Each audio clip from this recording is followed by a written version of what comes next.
Shalom. Shalom. Shalom. Start out by giving all praises to Yahweh. Bahashem, Yahushai, Bahashem, Rakakadash.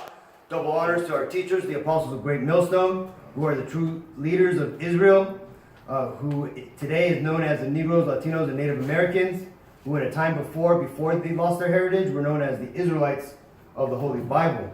In today's lesson, we're going to go ahead and get into the true image of who the world ignorantly calls Jesus Christ, whose real name is Yahweh Shai, which in the Hebrew means He is salvation.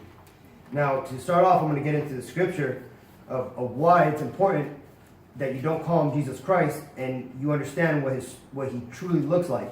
This is John 7:38. He that believeth in me, as the scriptures hath said, out of his belly shall flow rivers of living water. So what that basically means is that in these churches where they're worshiping this fake Jesus, and actually I got this image here, this image, and this, if they're worshiping this fake white Jesus who is known as Cesare Borgia, and not the true image of Yahweh Shai or the Messiah, then there's no living waters coming out of them. They're basically just speaking out of their own tongue. Now, from the image of white Jesus, who everybody knows as Jesus Christ, his real name is Cesare Borgia. This man, he lived from 1475 to 1507. And here's a portrait of him right here. You can actually, that's that guy right there. Now, this man, he was the son of Pope Alexander VI, who was one of the popes of the Vatican.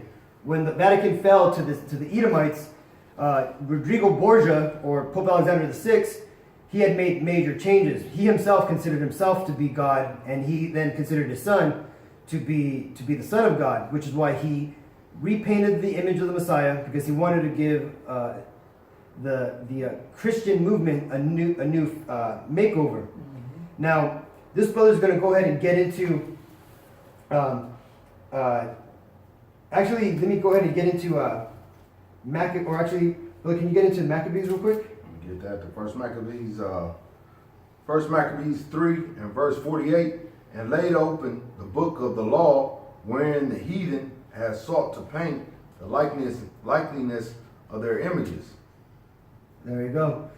And this right here in the book of the Maccabees is during the time of the Greek invasion in Jerusalem, when Alexander the Creep, or who the world calls Alexander the Great, he was a Macedonian, also known as an Edomite. When he came and started conquering all the Middle East, he had come to Israel and ultimately took it over. And when they started taking it over, they also started restricting us from following our laws. They also had sought to paint their own images in this. Now, this wasn't Cesare Borgia, whose image was painted yet. Like, Cesare Borgia hadn't existed yet. But who had existed was, who shortly would come after this, was a man who was named Serapis Christi, who was the son of Ptolemy. Now, when you look into Alexander the Great's history, you'll notice when he died, he left his kingdom, the vastness of all of the Middle East, or the Greek Empire, he left it to his 4 generals, one of them being Ptolemy, who took over Egypt. And Ptolemy, being that he was an Edomite living in Egypt, who was considered to be a god on earth, he himself considered his son to be the Son of God. So hence he created a whole religion around him, and that's where you get Serapis Christi from. And this is where the Greeks, after them came the Romans, and this is where you have Cesare Borgia, where he picks up, and you have that whole scenario play out again. So now this brother here, he's going to go ahead and get into the description of what the real Messiah looks into. Go ahead, Doc. Actually, you let this brother bring this one out first. This is giving into a description of what the brother was talking about. How when the Greeks came down, they basically they did what's it, like iconoclasm? Is that what it is? Iconoclasm, and they ended up covering the true image of the Lord. And they ended up, like as he was saying, putting up the Serapis. And this talks about, this is Job 9 and 24, the earth is given into the hand of the wicked. He covereth the faces of the judges thereof. If not, where and who is he? Right? And that right there, and actually on this poster, there's also from this book called Russian Icons, right? I'm going to read an excerpt from it. It basically says, Iconoclasm, Venetian looting in 1204 and the sack by the Turks in 1453 AD are the main reasons why only very few icons have survived in Constantinople proper. It may seem daring, therefore, to write an entire chapter on the icons of the capital, yet the situation is not quite so hopeless as might appear at first glance.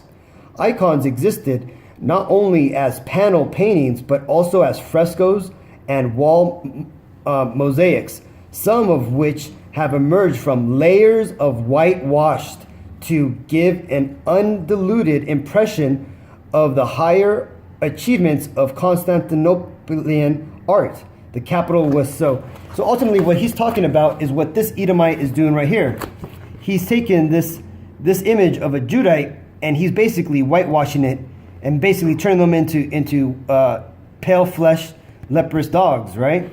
And here's another image. What they couldn't paint over, they ultimately broke off the faces or noses of these images, right? So this is actually what happened, and this is what the brother just explained that happened in the scriptures.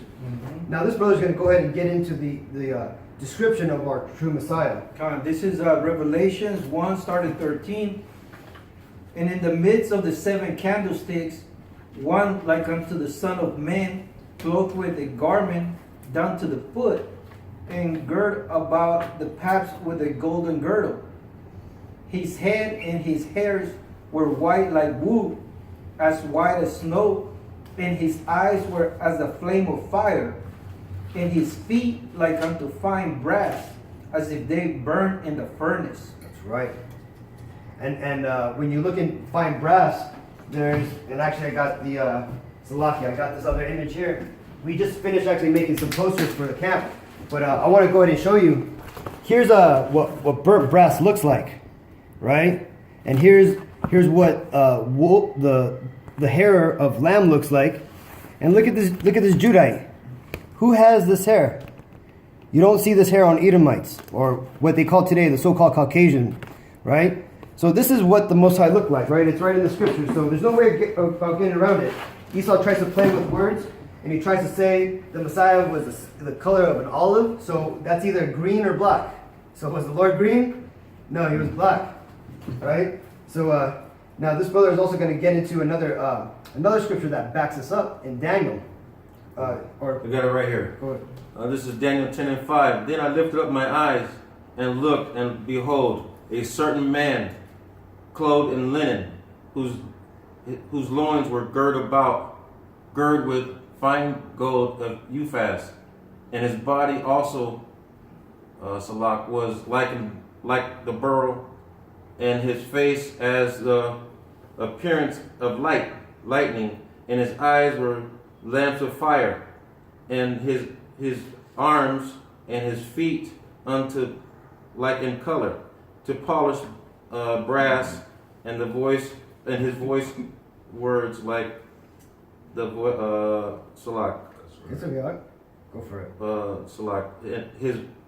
His voice words like the voice of multitudes. There you go. And that was the point there. His arms and his feet were like onto polished brass. I just showed you what the image of polished brass looked like. Now in this image here, Daniel is looking at an image, or he's seeing a vision of what the end times is going to be like. Now what he just described here was the Most High, the Father, Yahweh. Now as this brother's going to get into, the appearance of Yahweh, the Father, is the exact appearance of the Messiah. Go ahead and get it up. Yeah, this is St. John 14 and 9. Yahweh Shai said unto him, Have I been so long time with you, and yet hast thou not known me? Philip, he that hath seen me hath seen the Father, and how sayest thou then, Show us the Father? So there you go. So that's a cut. Not only on the appearance, right? But also on that whole the Father and the Son are the same Spirit, right? The Holy Trinity, which is basically paganism, right?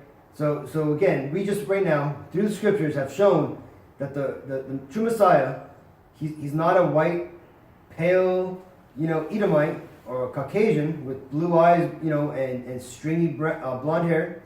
He is a man of color who everybody today would call a Negro, but you would properly refer to him as a Judite, right? And he is the color of fine brass.